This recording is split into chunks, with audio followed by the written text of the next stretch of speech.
दोस्तों नमस्कार, आप सभी का स्वागत है आज की इस क्लास में। ये क्लास स्पेशली है जीके की कहें या फिर कहें टीजीटी पीजीटी का जो सिलेबस आया है, जिसमें जो जीके का सिलेबस है 30 क्वेश्चन जो आने हैं कॉमन।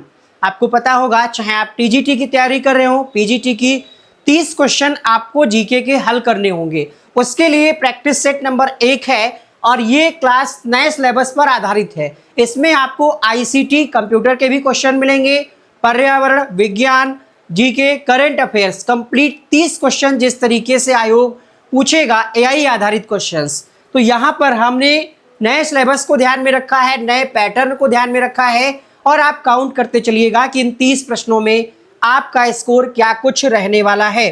देख लीजिए एक नज़र से, शुरुआत के कुछ क्वेश्चन यहाँ पर करंट अफेयर्स के रहने वाले हैं।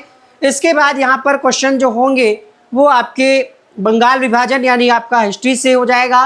गांधी जी के सत्याग्रह से क्वेश्चन है यहाँ पर।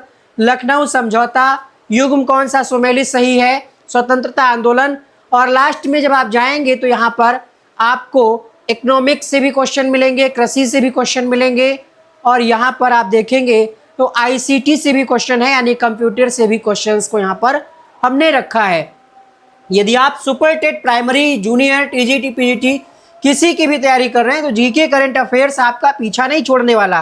तो इसकी बेहतरीन तैयारी के लिए चैनल को सब्सक्राइब कर लीजिएगा और बेल आइकन को ऑन कर लीजिएगा, ताकि जो भी वीडियोस हम अपलोड करें उसका नोटिफिकेशन आप तक मिल जाए। और यहाँ पर आपकी स्क्रीन पर पहला क्वेश्चन है, 2026 कॉमनवेल्थ गेम्स के संबंध में निम्नलिखित कथनों पर विचार कीजिए। फिर यहाँ पर सही कथन आपसे पूछा जा रहा है। इसका आयोजन ग्लासगो में हुआ था, ठीक है। भारत ने कुल 39 पदक प्राप्त किए। भारत पदक तालिका में चौथे स्थान पर रहा। भारत ने 13 स्वर्ण पदक जीते। आपको बताना है कि इस संबंध में कौन सी बातें सही है। तो बिल्कुल सही है, इसका आयोजन जो है कहाँ हुआ, ग्लासगो में हुआ, सही है। 39 पदक जीते, ये भी बात सही है। और भारत का स्थान यहाँ पर चौथा रहा, ये भी सही है। 13 स्वर्ण पदक जीते, ये भी सही है। अब बात आती है कि भाई अगर स्वर्ण पदक 13 जीते हैं, स्वर्ण पदक 13 जीते हैं जैसा कि क्वेश्चन में ऑप्शन में दिया गया है, तो रजत पदक कितने जीते, ये भी आपसे प्रश्न बन सकता है कि भैया कॉमनवेल्थ गेम्स में रजत पदक कितने जीते गए। कुल आपने जान लिया 39, रजत पदक जो है इनकी संख्या 17, ठीक है। और आपके कांस्य वाले जो बच रहे हैं उनकी संख्या 9, क्योंकि टोटल 39 थे। तो आपको याद रखना है इन तीनों के बारे में। कांस्य पदक 9 जीते गए, स्वर्ण पदक 13 जीते गए और रजत पदक यहाँ पर 17 जीते गए। यहाँ पर आपका उत्तर कौन सा सही हो जाएगा, डी। और अगर आपको करंट अफेयर्स नहीं अगर आपको आती और आप सोच रहे हैं कि परीक्षा से कुछ दिन पहले पढ़ लेंगे, तो फिर आप अपने साथ क्या है खिलवाड़ कर रहे हैं। इस चैनल पर डेली करंट अफेयर्स की क्लास चलाई जा रही है, सुबह आपको वीडियो मिल जाता है, आप चैनल पर जा करके देख सकते हैं। 2026 कॉमनवेल्थ गेम्स में भारत के प्रदर्शन के संबंध में कौन सा युग्म सही सुमेलित है, वही अभी हमने आपको बताया। टोटल की बात करते हैं तो टोटल 39 थे, तो 37 वाला और 41 वाला ऑप्शन हट जाएगा। हमने आपको बताया कि 9 कांस्य पदक थे, तो 9 तो तीनों में दिया गया है, ये तो ऑप्शन हट चुका है। अब यहाँ पर कंफ्यूज आपको कर रहा है स्वर्ण और रजत में। कुछ इसकी ट्रिक आप बना सकते हैं। रजत जो है, रजत कितनी बार, रजत जो है 17 रन बनाता है, ऐसा कुछ आप ट्रिक बना सकते हैं। या फिर आप 17 लिखते हैं तो इसमें क्या होता है, कुछ आप अपने हिसाब से इसकी ट्रिक बना लीजिए, तो आप नहीं भूलेंगे। यहाँ पर आपको ध्यान रखना है कि आपका पहला विकल्प सही हो जाएगा इस आधार पे, क्योंकि स्वर्ण पदक 13, 17 रजत और 9 कांस्य थे, तो यहाँ पर आपका फर्स्ट ऑप्शन सही हो जाएगा। अगस्त 2026 में चर्चा में रहे ये जो है ग्ला लेक, इसके संदर्भ में सही कथन पूछा जा रहा है। यह भारत का 7वें क्रम का रामसर स्थल है, तो ये गलत है, 101वें क्रम का है ये, ठीक है। दूसरा कह रहा है ये अरुणाचल प्रदेश का पहला रामसर स्थल बना है, ये बात बिल्कुल सही है और यही इस प्रश्न का सही जवाब हो जाएगा। ये असम का नहीं बना है और यूनेस्को ने भी इसको शामिल नहीं किया है, तो यहाँ पर आपको ध्यान रखना है ये कहाँ है, अरुणाचल प्रदेश में, और यहाँ का ये पहला रामसर स्थल बना है। क्वेश्चन नंबर 4 है, राष्ट्रीय खेल पुरस्कार 2025 के संदर्भ में कौन सा कथन सत्य है। 17 खिलाड़ियों को अर्जुन पुरस्कार के लिए चुना गया। सभी 17 खिलाड़ियों को मेजर ध्यानचंद खेल रत्न दिया गया, नहीं दिया गया। द्रोणाचार्य पुरस्कार केवल खिलाड़ियों को दिया जाता है, नहीं। ठीक है, ये भी गलत है। खिलाड़ियों के साथ साथ कोच को भी दिया जाता है, तो ध्यान रखिएगा। यहाँ पर कह रहा है कि अर्जुन पुरस्कार खेल संगठनों को, ये भी गलत है। आपका यहाँ पर पहला ही विकल्प सही हो जाएगा। 17 खिलाड़ियों को अर्जुन पुरस्कार के लिए यहाँ पर चुना गया राष्ट्रीय खेल पुरस्कार 2025 में, तो यहाँ पर आपका फर्स्ट ऑप्शन सही हो जाएगा। अगस्त 2026 में आयोजित BWF विश्व बैडमिंटन चैंपियनशिप का आयोजन किस शहर में किया गया? मुंबई, नई दिल्ली, बेंगलोर और हैदराबाद। क्वेश्चन नंबर 5 की बात करें तो इसका आयोजन किया गया नई दिल्ली में। उत्तर यहाँ पर आपका बी वाला सही हो जाएगा।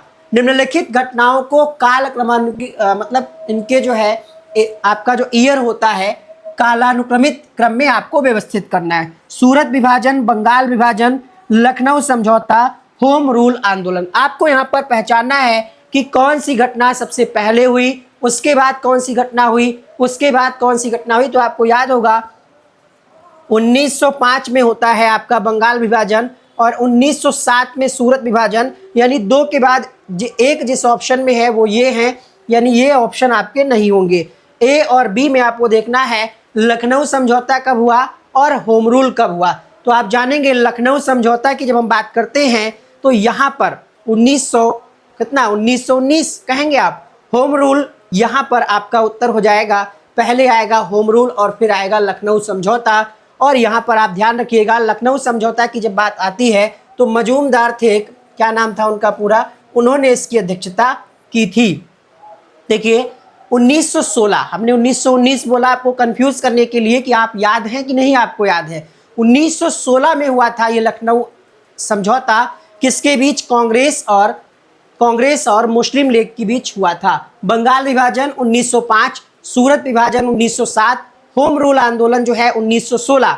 लेकिन अंतर क्या है कि ये दिसंबर में कांग्रेस और मुस्लिम के बीच हुआ था और ये जो आपका होम रूल आंदोलन है इसके बारे में आपको बता दें तो होम रूल आंदोलन यहाँ पर आपका सबसे लास्ट में जाएगा। प्रश्न बन सकता है कि होम रूल आंदोलन कब हुआ? तो 1916 से 1918 के बीच की ये घटना है, इसलिए इसको लास्ट में रखा गया है। ठीक है, तो आपका यहाँ पर क्रम कौन सा सही हो जाएगा? 2 1 4 3 यहाँ पर सही हो जाएगा। 2 1 4 3 हो जाएगा।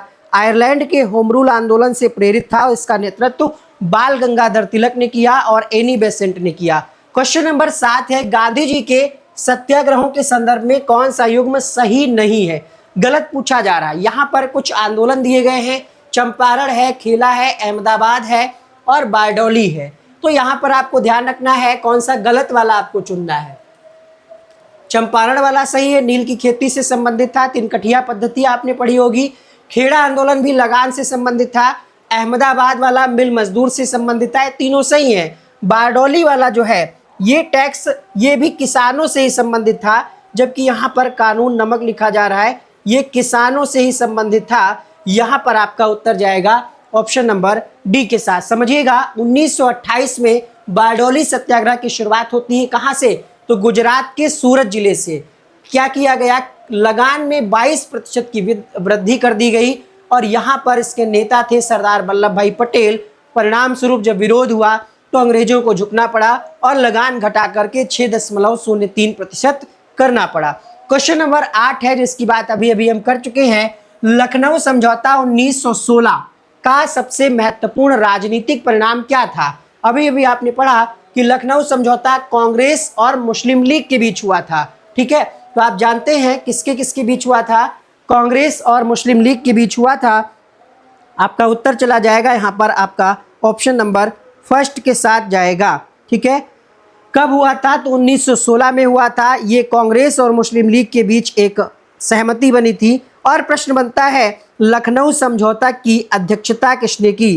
प्रश्न क्या बनता है कि किसने अध्यक्षता की इसकी? तो कई बार प्रश्न ये परीक्षाओं में पूछा जाता है, तो हमने आपको नाम बताया मजूमदार। इनका पूरा नाम था अंबिका चरण मजूमदार। पूरा नाम भूल रहे थे, लिख लीजिएगा अगर आपको इसके बारे में नोट्स मेंटेन करना है तो अंबिका चरण मजूमदार, अंबिका चरण मजूमदार इसके अध्यक्ष थे।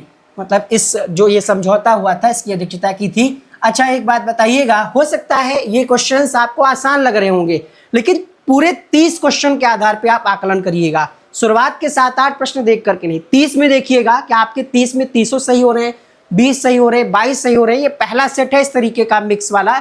इसके पहले हमने पॉलिटी की 2 क्लास की है, ये मिक्स वाला पहला सेट है। आने वाले समय में सीरीज जब आगे बढ़ेगी तो जो है प्रश्नों का स्तर और बढ़ाया जाएगा। निम्नलिखित में से कौन सा युग्म सही सुमेलित है? Ilbert bill, Lord Ripon, vernacular press act, Lord Curzon, Bengal विभाजन, Lord Ripon, Rowlatt act, Lord Irwin.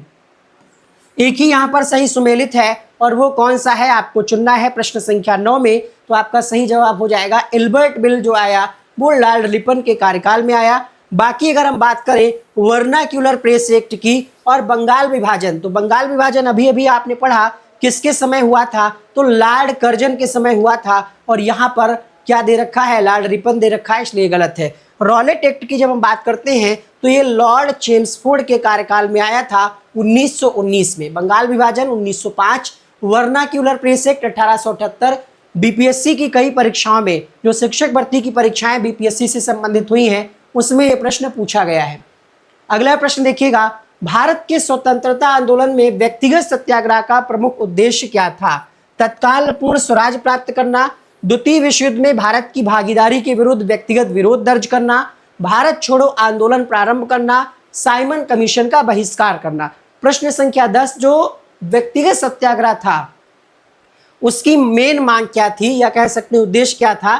तो द्वितीय विश्व युद्ध में भारत की भागीदारी के विरुद्ध व्यक्तिगत विरोध दर्ज करना ये उद्देश्य था।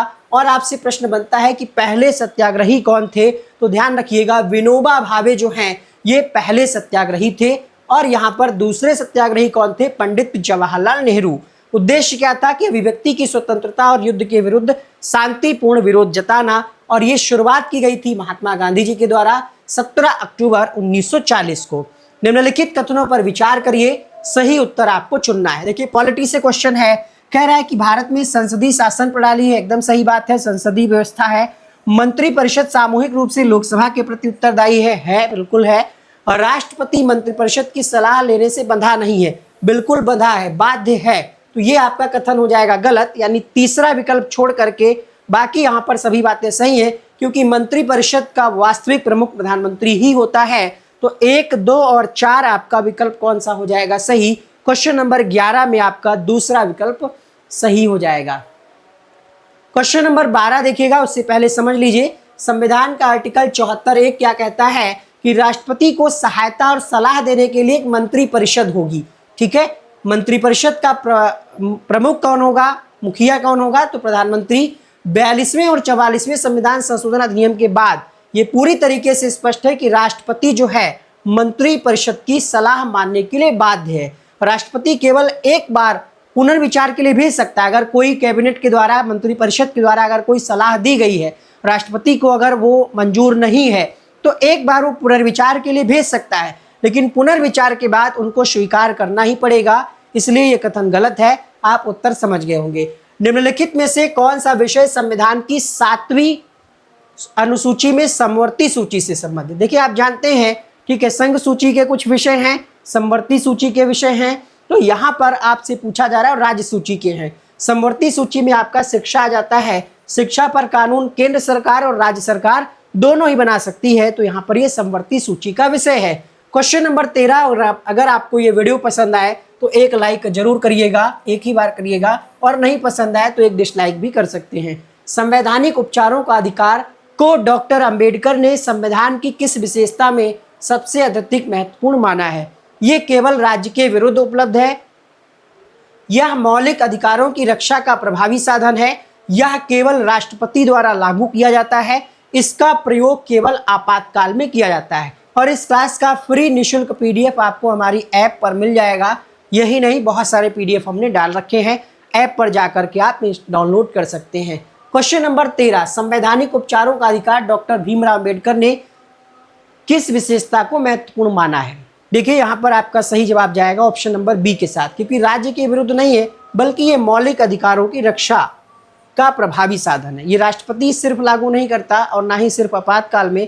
क्वेश्चन नंबर 14 है, गलत आपको पहचानना है, कौन सा गलत है? अनुच्छेद 32 में कहा जा रहा है संवैधानिक उपचार, 40 ग्राम पंचायत सही है, ये भी सही है, 44 समान नागरिकता, ये भी सही है, 75वां जो है ये प्रधानमंत्री से संबंधित है कि राष्ट्रपति के द्वारा, आप जानते हैं भारत में प्रधानमंत्री की नियुक्ति की जाती है।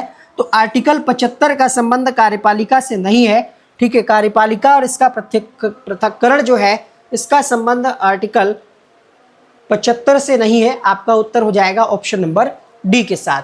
यदि किसी विधेयक को धन विधेयक के रूप में प्रमाणित करने के संबंध में विवाद उत्पन्न हो तो अंतिम निर्णय किसका होगा? मान लिया कोई धन विधेयक पेश किया गया और उसमें कोई विवाद है प्रमाणित करने में, तो उस पर डिसीजन कौन लेगा? राष्ट्रपति, प्रधानमंत्री, लोकसभा अध्यक्ष, राज्यसभा सभापति।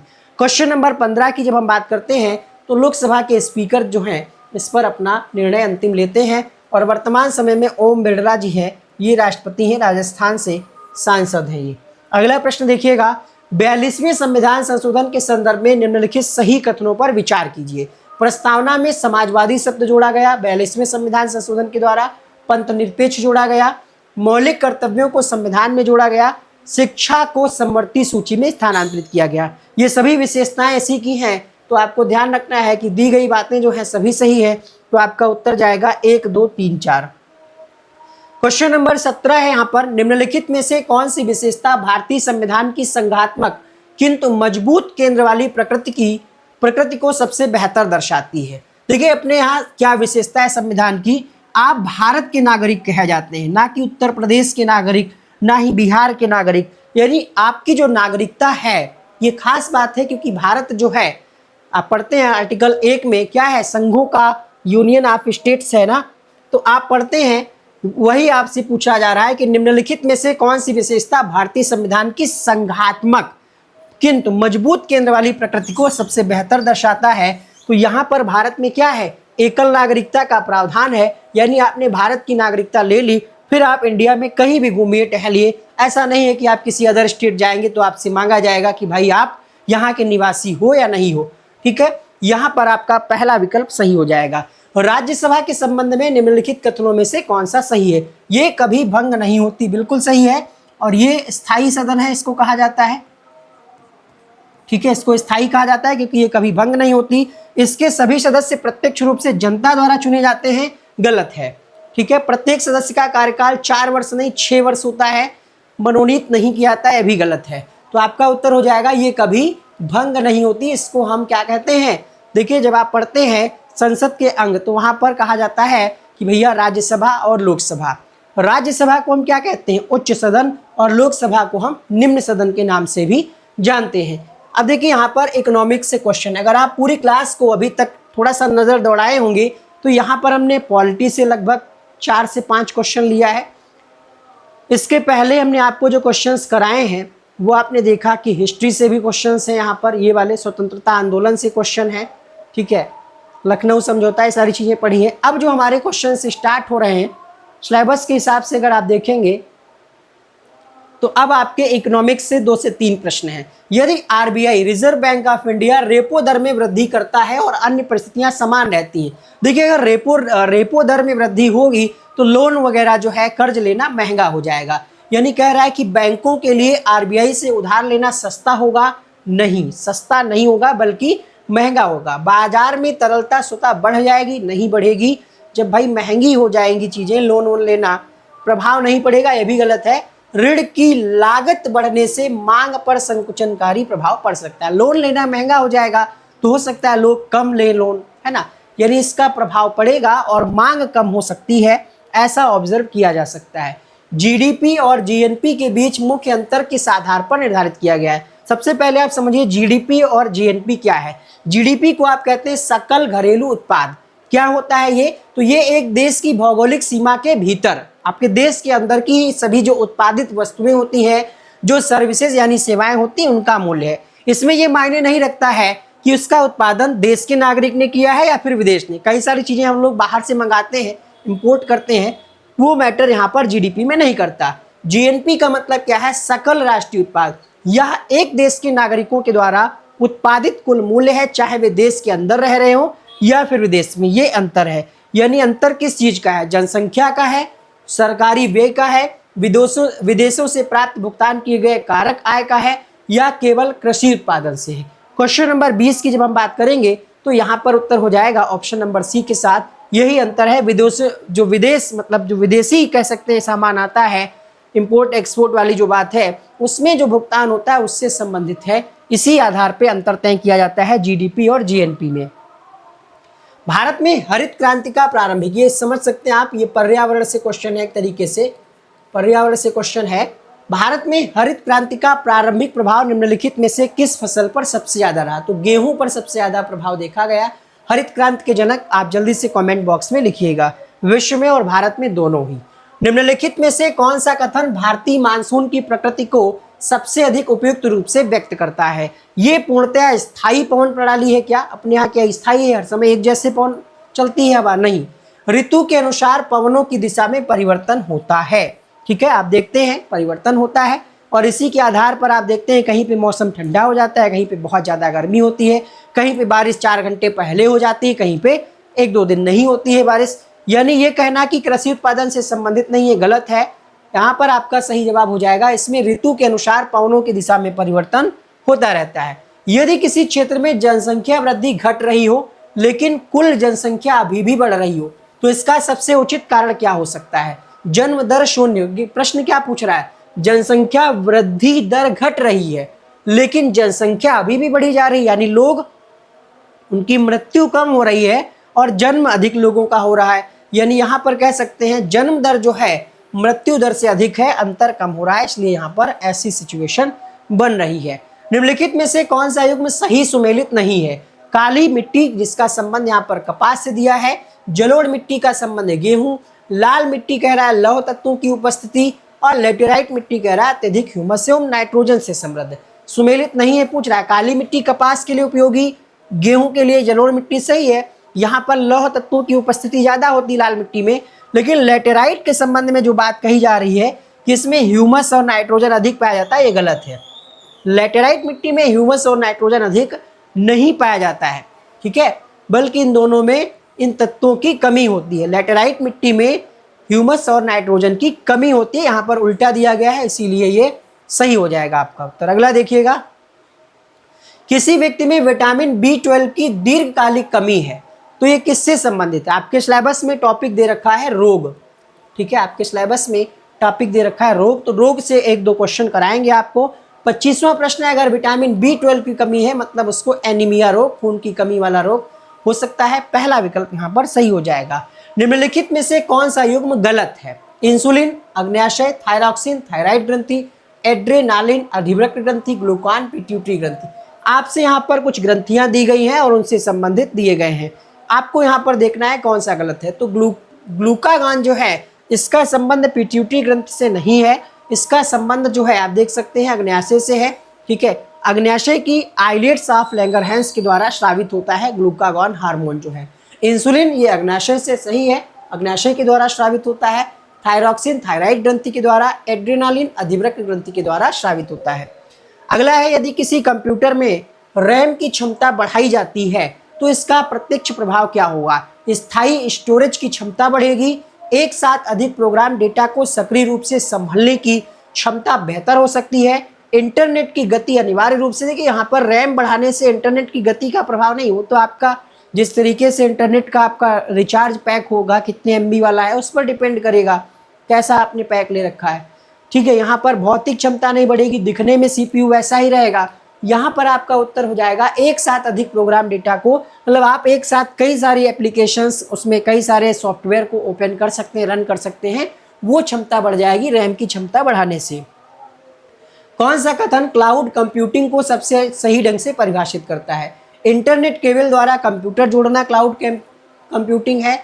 इंटरनेट के माध्यम से दूरस्थ सर्वरों पर उपलब्ध कंप्यूटिंग संसाधनों का उपयोग, ऑनलाइन वीडियो देखना नहीं होगा, वायरस की पहचान करना नहीं होगा। सही जवाब होगा यहाँ पर ऑप्शन नंबर बी के साथ, ठीक है। इंटरनेट के माध्यम से दूरस्थ सर्वरों पर उपलब्ध कंप्यूटिंग संसाधनों का उपयोग। जैसे आप यूट्यूब पर वीडियोस देखते हैं, कहीं ना कहीं क्लाउड में, कहीं ना कहीं डेटा में स्टोर होती हैं, तभी तो आप देख पाते हैं। तो वही है, इंटरनेट के माध्यम से जो सर्वर पे जो डेटा उपलब्ध है उनको आप देख सकते हैं, किसके माध्यम से? क्लाउड कंप्यूटिंग की माध्यम से। अगला है, ICT आधारित शिक्षण में केवल डिजिटल सामग्री उपलब्ध कराना पर्याप्त नहीं है।